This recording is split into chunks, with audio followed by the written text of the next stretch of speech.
This is a quick review of the Harbor Freight cordless soldering iron, which runs off of butane. This is my third soldering iron I've ever had that works off butane. These are a couple of other dead soldiers that I tried to revive today and gave up because they just will not get hot enough to melt the solder anymore. I found this one just browsing around the other day, and it has three functions. It has just a torch function with that nozzle tip there. It has this tip, which is what they call the heat shrink blower tip, and then they have the soldering iron tip, which goes on top of that. This gets assembled, and that little hole at the tip is supposed to be in line with the top and that red button there. So just tighten that up. This button here is the clicker for the piezo ignition, and that's the release. This red button there is to lock the gas flow on.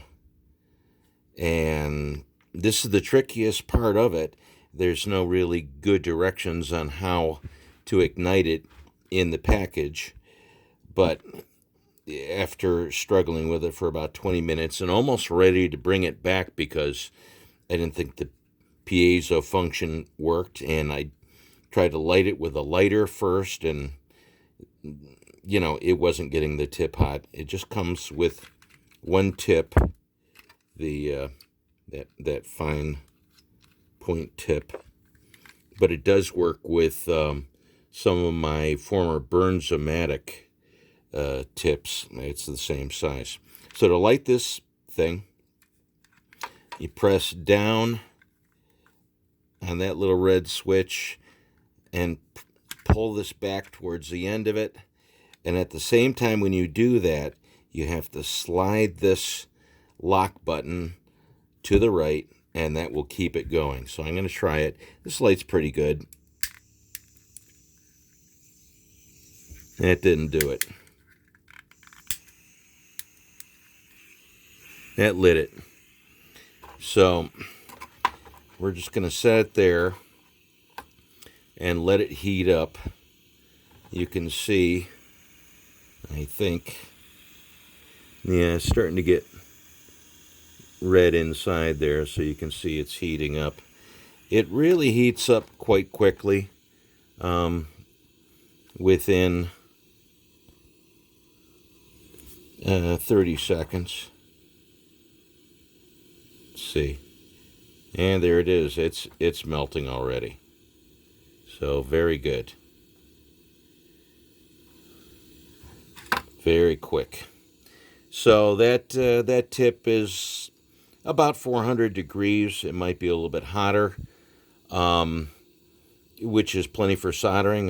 The silver solder I'm using is a Radio Shack 6236-2 silver solder, rosin core. So that works very good. To shut it off,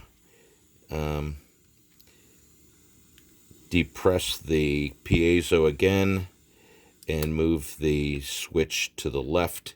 That shuts off the gas flow. It comes with this handy dandy little plastic cap. As you can see,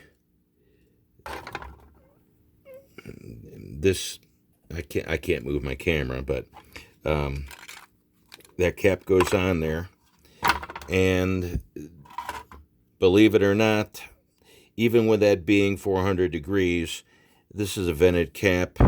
It cools down quick enough and prevents the soldering iron from burning something you don't want to burn.